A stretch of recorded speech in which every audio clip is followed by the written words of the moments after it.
What's going on? What's going on? Back. I go by Steph on the channel I React. Like, subscribe, comment down below. Let's get into it, yeah?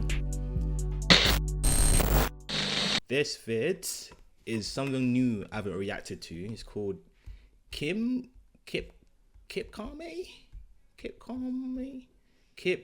Came 11. Why 6-7 everywhere? Yeah. So I don't know I never know what the 6-7 thing is about. I think it's something maybe relatable to the whole 21, you know, what's 9 plus 10? 21, like that shit. Is that thing? Like, I don't know where this came from. So let's see what this is, what this actually came from, because I have no idea what this whole 6-7 shit start from, man. Six. No, 6. Like, where does that come from? Like, what's all this? Oh, 54.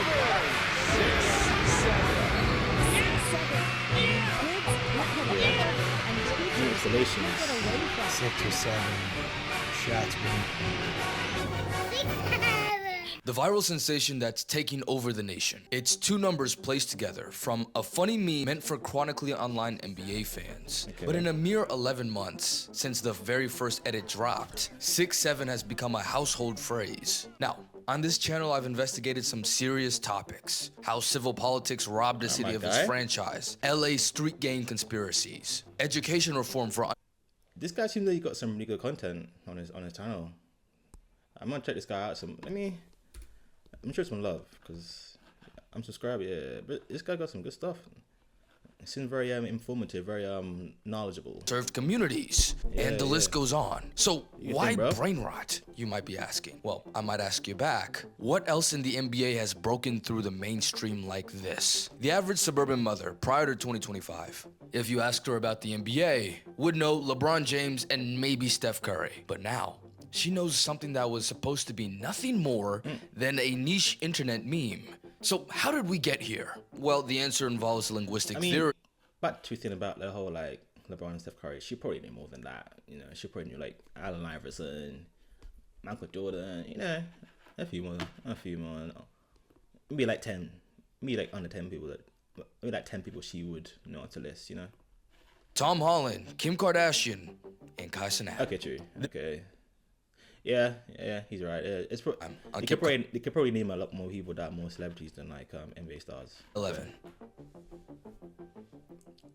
So for those who are unfamiliar, let's start from the top. The NBA world has been tightly connected with social media since its very beginning. There's a reason that NBA Twitter is pretty much a word and NHL or MLB or NFL Twitter aren't. I mean, in what other sport do you have a damn near top 10 player of all time who's actively playing with, interacting with, and drawing inspiration from internet trolls? So this unrivaled To be fair, one thing about the NBA is like they're very tactile on the social media. Like they'll almost like post whatever they want to do, you know, on socials, which is, it's nice to see, but it can also get in trouble sometimes. You know what I'm trying to say, like posting too much mad stuff. But obviously here in the UK, like they're a little bit more strict. You can't post certain things.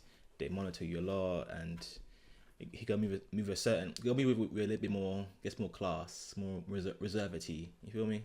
So soared following the rise of TikTok in 2020. As fans adapted to the new platform, visual appreciations of NBA players, which started with highlight compilations on YouTube, now became TikTok edits. Building upon their predecessors, those kids who grew up with high-quality clips and highly accessible editing software created works of art. In fact, these edits were so good that they got boring. I'm interested to see how all this comes back and links to this whole 6-7 thing.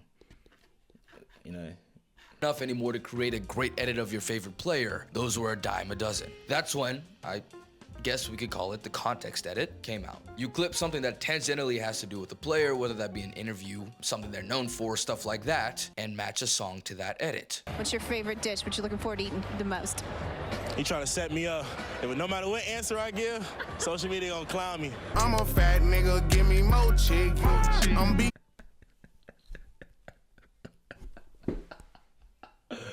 Oh, is that Bossman?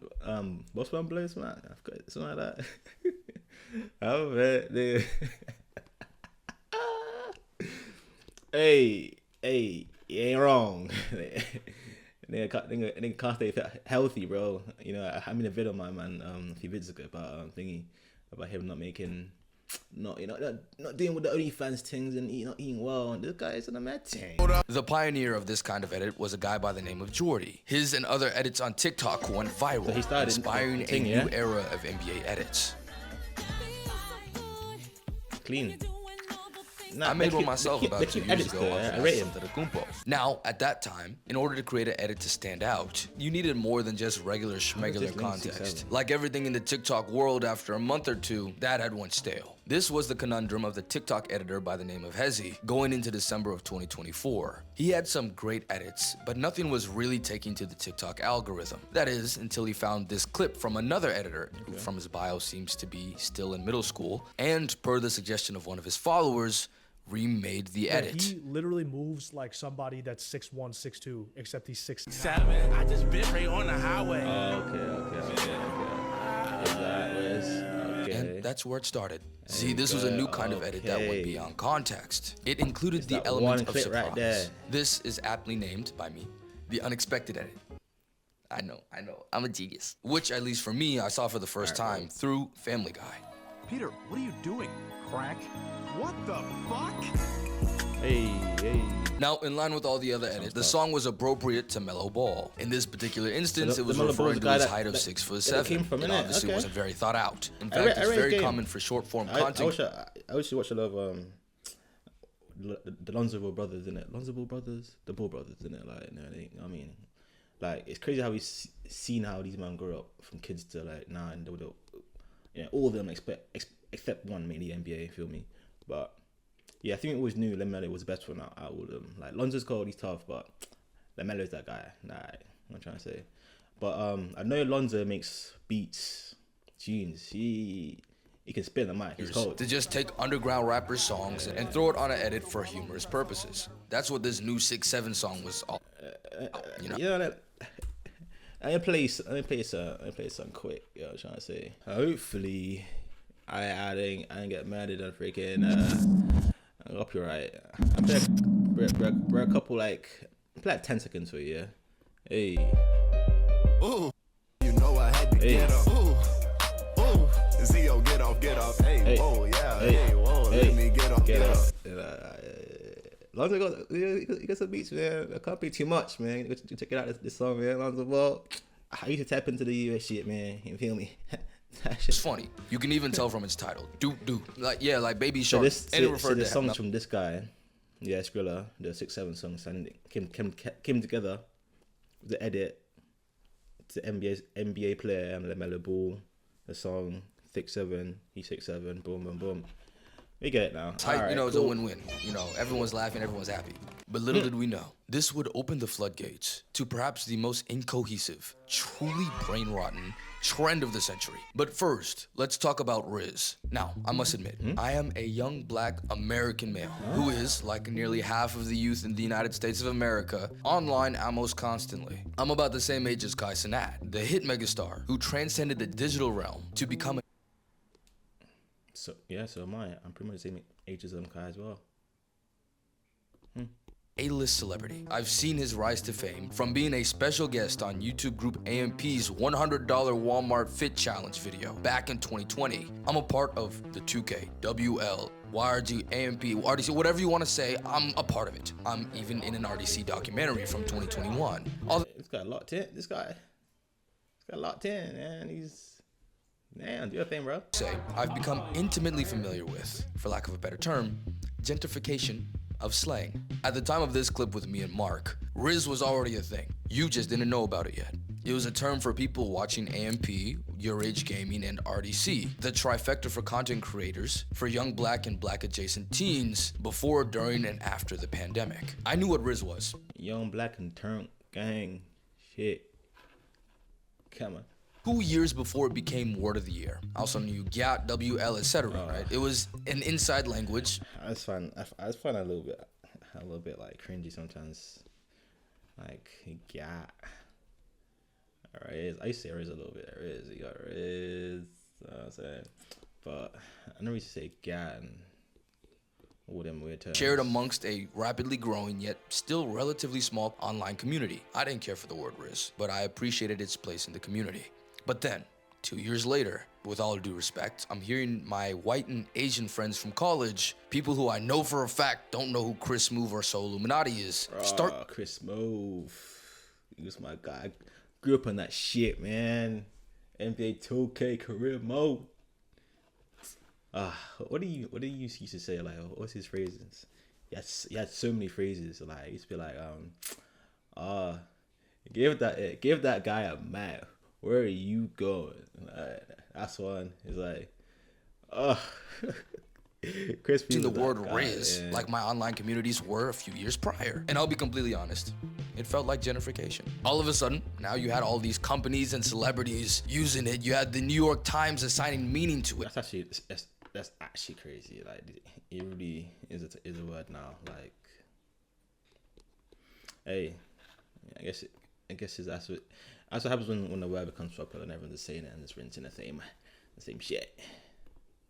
A word that I've known for years. Listen.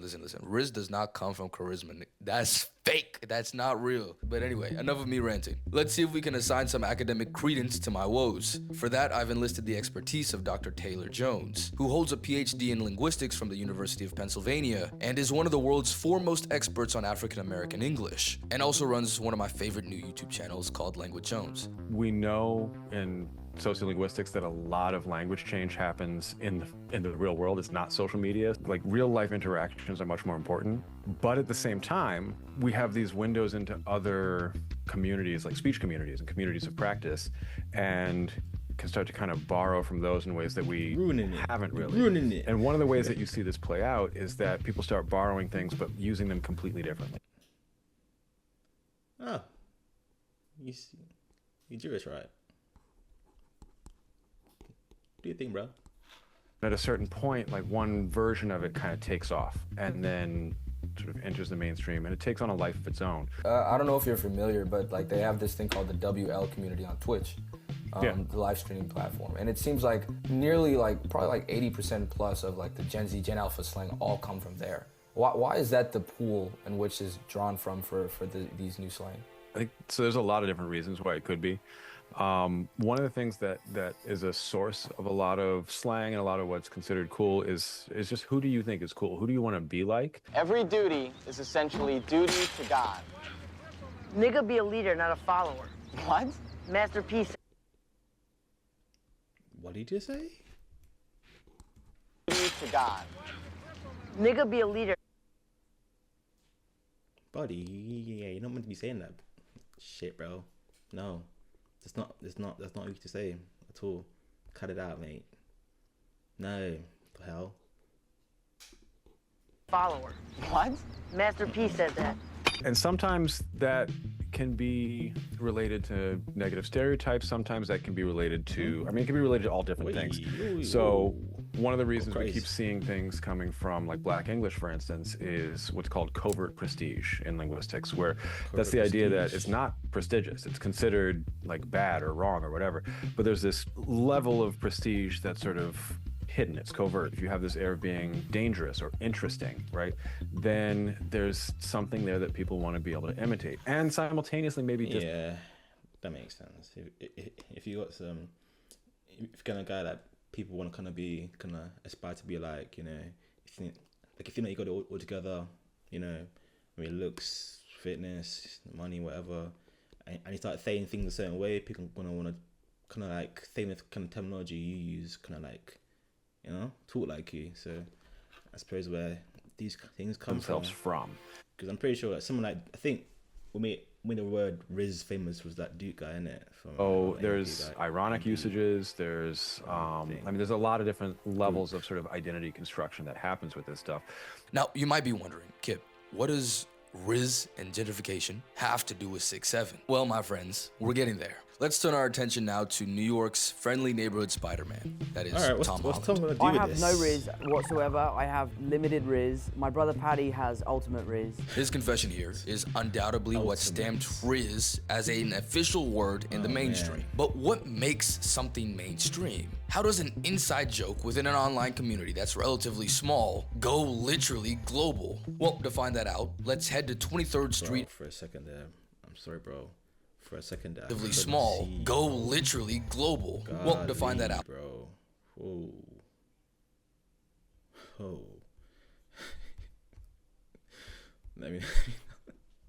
let's head to 23rd Street and 5th Ave in New York City. But before we do that, a word from today's sponsor, Factor. So yeah, I recently moved to New York City in order to try and get better content for you guys. Come on, man. And sometimes when you're bro, the angles make you look like a shadow, bro.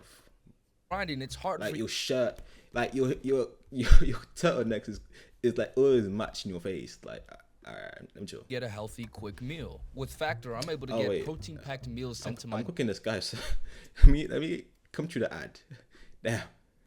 Get your Thanks coin. to Factor for sponsoring this video. Get your coin, All bro. right, back to New York. It was at this spot where what could be considered the first ever modern brain rot term was thought to be popularized. 23, skidoo. 23 skidoo, a double-digit number, and a nonsense word starting with sk.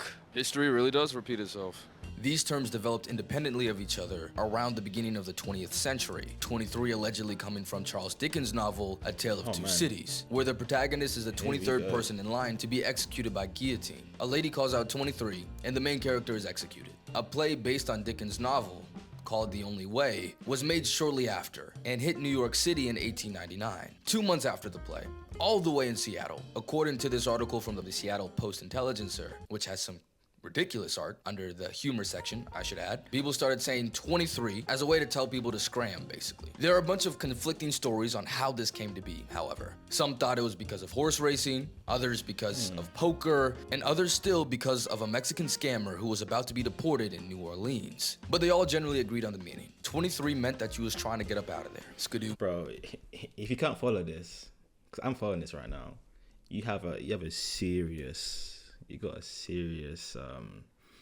attention span issue. Yeah, try and pattern that. Come on, stay with me here.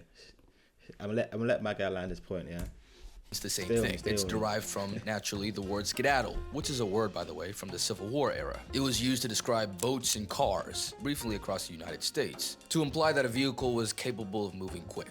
Until the musical Little Johnny Jones came out in 1904, and one of the lead actors put the two words together for comedic effect, 23 skidoo. It took off from there, at least in 20th century terms, and it started appearing in a bunch of New York newspapers. Which then brings us back to 23rd Street. It was here next to the Flatiron Building, where scores of men would line up to see the wind from the vents over there blow up the skirts of women. Cheeky. Hey, they blowing me too. The police would. I was like, hey, I was like, ooh, oopsie, they're blowing my skirt. Oh man, hey, he's cool. He's a cool dude. He's a cool dude. To come over and shoo them off, giving them what was called then the 23 skidoo. From here, the expression became a national phenomenon that lasted nearly a century, appearing everywhere from literally the logs of the Titanic to an MF Doom song. Energy for true to all fake rap, it's 23 skidoo. And the way that this was able to spread across the country, even back then, was because of technology. 23 is also a telegraph operator term, having the same meaning, to get up out of there. It was spread across the country because, quote, an operator in New York hears something new and catchy in the line of slang, and he springs it on an operator in San Francisco. That's how it attains instantaneous circulation. That was 100 years ago, before television, before radio. Yet a nonsense word became a national phenomenon. So really, this was kind of inevitable. But how did 6'7" in particular with the hand motion become a trend in the first place? Well, to answer that, let's hear from the boy who started it all. A 5-star basketball recruit recently committed to the University of Kansas, Taylon Kinney, or TK for short. All right, so what would you rate this drink 1 through 10? Like a 6, 7. Overtime Elite, the league that spun off a company that's commodified youth basketball. So like you're saying, like, I'm not sure, this or that, 6, 7. Okay, I think I see where it's coming and from ran. now. This is Josh Rudy, head of OTE social media, who filmed that now infamous My brain is video. trying to create connections now with this, 23 Skibidi-Doo, whatever you were famous for. Fuck me. DK and Jasper Johnson, who is now at Kentucky. We were on our way to the Bahamas, so we were in the airport. They came up to me and they were like, "Yo, have you seen the trend where like they take Doot Doot by Skrilla and someone says 6'7" or there's a 6'7" reference and then they like TikTok editors make a mixtape?" And I was like, "No, I haven't." And they showed me a quick one real quick, and we got slapped with the copyright thing on music on TikTok like a year ago, so we couldn't use songs. And I was like, I can just get y'all to say 6'7" and then hopefully like some editor makes it. And they were like, "All right, bet." And it was actually Jasper Johnson's idea. It wasn't Taylon's idea, which is crazy. But yeah, we're sitting at Starbucks. We're in the airport. And I'm like, "All right, just get a drink and I'll ask you guys to rate it." Now it's crazy, guys. Crazy. The time now is 4:46 p.m. This is Tuesday. The Tuesday I'm making this video right now. In about 12 hours, man. Yeah, boy's gonna be at the airport, nigga. At the airport. I'm flying away from y'all, man. Yeah, Goodbye. Rate this drink out of 10. They look at each other, they say 6'7". We board the flight and we get back to the hotel in the Bahamas. And Jasper's like, yo, check it out. And someone made a mixtape already. This has been a phenomenon that's been with us since the dawn of the social media age. Viral sound snippets get... This is what I thought it was gonna link to. You know what I mean? This is what I can grow up on 21.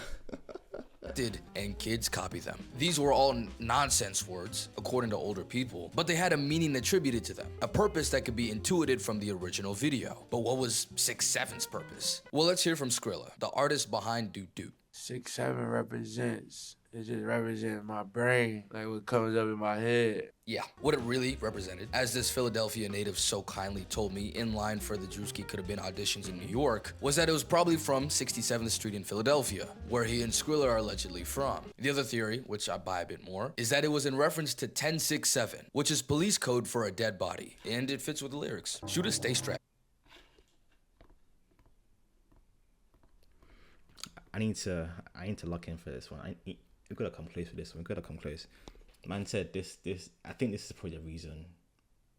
Man said the kids are getting 6'7". This shit's from a murder ass thing, linked to death, murder. The kids are doing this thing, bruh. And let's see what this song's about, man. Godly. Don't need mine, bro. Put belt right to they behind. Way that switch, I know he dying. 6'7".